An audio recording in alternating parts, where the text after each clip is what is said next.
things. I'm not anti-ghost by any stretch of the imagination. I am open-minded, but I know that there's a lot of people that like to pretend.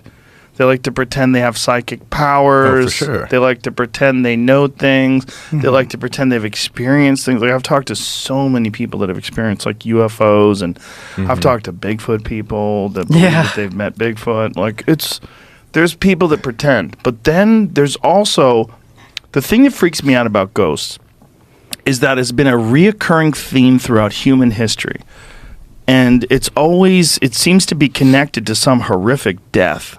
Like whenever there's a horrific death, it's almost like that horrible moment like burns space and time and leaves a residue. A lot of people think that's like trauma, like built into the place, or like the energy's there. Right. Yeah. To your point, though, what's crazy about it is everybody like has had experiences over time. Like you walk into any room, and whether people believe or whether people don't, someone's got a story. Someone's like, okay, I don't know if I believe, but this one time this happened. And so the fact that like everyone, like pretty much no matter where you go, like has some sort of story, even if they're skeptical, it makes you wonder like, what else is out there? Yeah, there's been countless of times where we'll go to these spots and like maybe after hearing the story, we don't think it's going to be like special at all, but the person who owns the spot is like, I levitated last week, just staring us straight in the eyes, no hesitation like about it.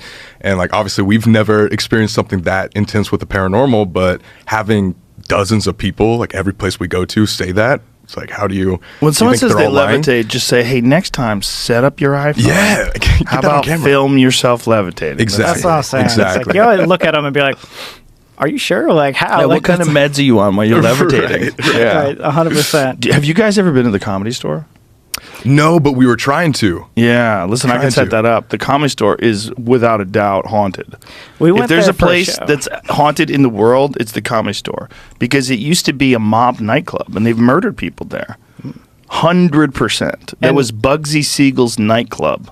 It was called Ciro's, and in the 1950s, was it the 50s and the 60s? Is that what it was? But started in the 40s, actually. In the 40s, yeah. But it's a famous old mob-run nightclub that Mitzi Shore took over in the 1970s. So the place has this feel to it, like it's been run, as an entertainment venue for 70 years or something crazy like that. Isn't there a bunch of like underground passageways around there too? There was actually an article about this house on Crest Hill. Here, Whitney Cummings sent it to me, so I'll send it to you, Jamie.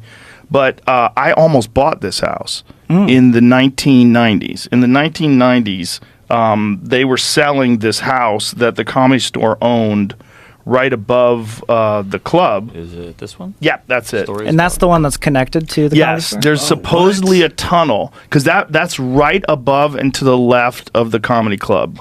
And that was also owned by Bugsy Siegel. Stories from the comedians who inhabited Crest Hill, the house above the Comedy Store. So that house was for sale. The Comedy Store was selling it. Mitzi was going to sell it. And but the problem is, if you go back to that photo, it's got like this tiny little bullshit yard. Like that's the yard. And I have a dog. I had a dog back then too. And I was like, I don't want to leave my dog in this bullshit yard. Every place in LA. Yard. Yeah, my dog needed a yard. And also, it's just too weird to be that close to the Comedy Store. There were so many stalkers and freaks, and have people just showing up at your house, and you're just right on the boulevard, right? Yeah. So right the Crest Hill's right off the boulevard, but it's right there. It's a 2-minute walk from Sunset. I've heard like comedians like Bobby Lee in the past say that they've had issues there. Like people won't even work with them just based on the fact that he's worked there for so long. Really? Obviously, I don't know like too much about that, but he's talked about that in other podcasts and stuff where it's haunted. Yeah, where he says it's very haunted, and like people don't want to work with him because he works there. Really? It's like everybody like that works there. That might be an excuse for why they don't want to work with Bobby. Bobby. That could be it. Bobby, it might be you. I've never heard anybody say that before. I can't work with you because you work at that haunted place. They just don't want to be like around that stuff. Well, there are 100% are people that have stories, including multiple comedians, multiple managers of the place, waitresses at the place. There's a lot of people that had stories of like seeing weird things and meeting people that weren't there. And Have you ever had an experience No, like that? I tried. I went down in the basement one day by myself. Yeah. And, I walked into the main room by myself. Carl LeBeau, who recently passed away, Carl had the weirdest story. He got kicked out of his house. He got in a fight with his wife, and he got kicked out of his house. And he went to the Comedy Store and decided he was going to sleep on the stage in the main room.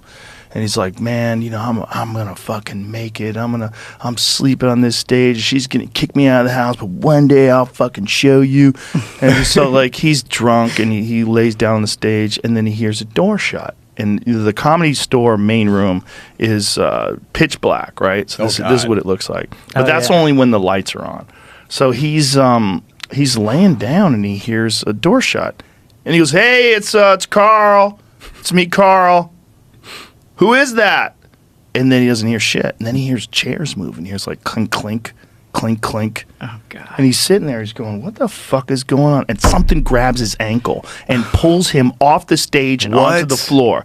And then he hears chairs moving again. And bam, the door shuts and slams. And nothing else.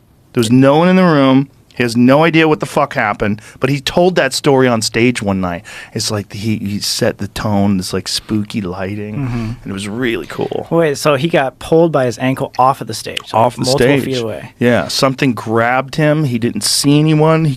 But something grabbed his ankle and pulled him off the stage and onto the floor. That's when you want security footage, you know what I'm saying? Yeah. I know, Where's right? the cameras at? There's no cameras in that place. Maybe there is now, but they definitely wasn't back then. Yeah.